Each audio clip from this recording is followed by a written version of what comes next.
জি, আমার নাম Mukim Ahmad. I'm really honored, grateful, feel very privileged that বেতার বাংলা আমাকে তাদের চেয়ারম্যান পদে নিযুক্ত করেছেন। বেতার বাংলা আজ থেকে 12 বছর আগে তার যাত্রা শুরু হয়। আমাদের নাজিম চৌধুরীর প্রচেষ্টায় অনেক স্যাক্রিফাইস, অনেক ত্যাগ স্বীকার করার পর 16 জুন 2010 আমরা বেতার বাংলার ব্রডকাস্টিং এর লাইসেন্স পাই।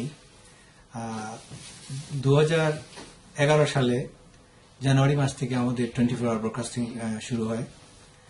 বেতার বাংলা এমন একটি প্রতিষ্ঠান যেখানে আমরা নিজেদের মাতৃভূমিকে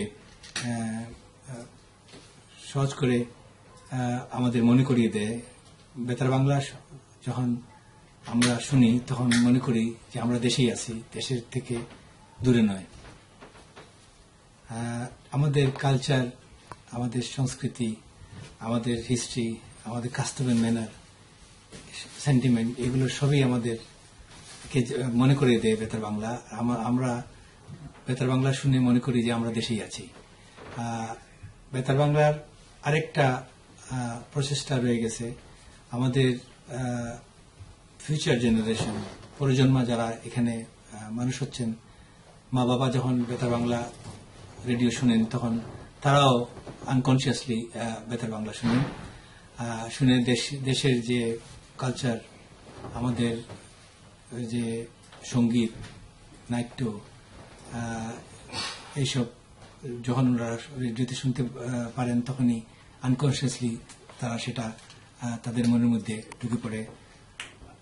I really am fascinated by the amount of work বেতার Bangla is doing for the community. I wish them good luck.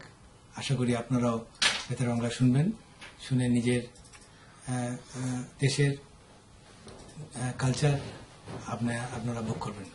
Thank you.